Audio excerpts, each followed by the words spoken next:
Hi, this is Roger Conrad for Investing Daily. What I want to talk about today is the general market and where income investors should be putting their capital or thinking about mainly as we get into the summer.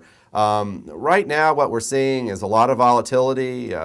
Several stocks across the board. Even companies that are very stable are prone to some pretty violent moves. This is nothing new, of course, that we've seen, but of course it continues to undermine some people's confidence, and a lot of people have started worrying about whether we're going to be moving into a second leg of the recession, or that we're entering a big W in the market, that we saw the first down leg in 2008, an upturn in 2009, and now we're heading for another down leg. And these are fairly frightening thoughts to have, and I think if you really focus on the market every day, if you're really looking at your holdings, you're no doubt having some of these concerns. What I think people should do, though, is really take a step back here. Summer's a good time to do this.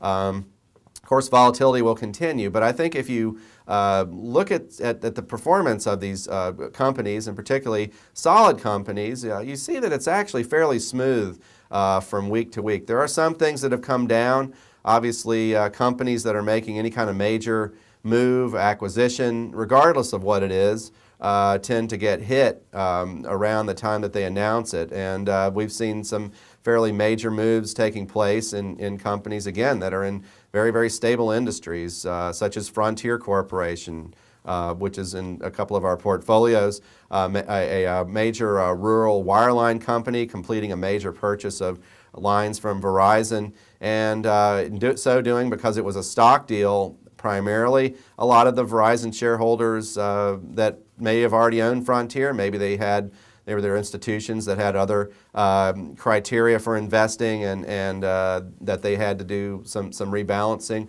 selling. So the result was some fairly severe action in that stock. Then a lot of people asked, well, is there something really going on there? And it's, again, just a technical matter. But you sort of have to take a look at your companies, I think, and assess how safe are the dividends that they're paying. Obviously, the last group of numbers we had was the first quarter, and pretty much, good companies that had remained strong throughout 2008 and 2009 as companies, as businesses covering their dividends, did so again in the first quarter, and we're seeing the continuation of that improving earnings trend as companies have deleveraged and as they're seeing some better results. That's really the important thing here where it's concerning dividends. Should investors be concerned about a 10% move in say, Frontier in one day, and that's quickly reversed the next day?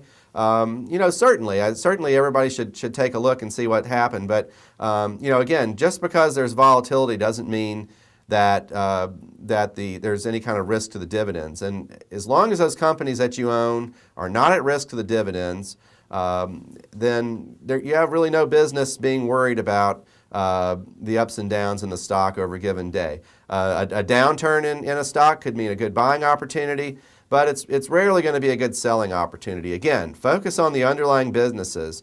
And if you're confident in the underlying businesses of the companies you own, you can have a relaxing summer, and maybe one that's not so driven by these extreme ups and downs in the marketplace that really hasn't made up its mind where things are going the rest of the year.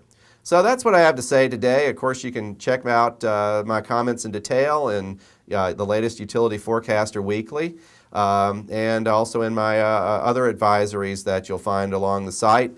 Again, we focus on strong companies that can pay strong yields and are weathering whatever's happening going forward now. So we're looking to buy and hold, collect a lot of good dividends. And if that's your objective, I very much invite you to check out what we've got. Thanks for tuning in. I'll look forward to chatting with you next time.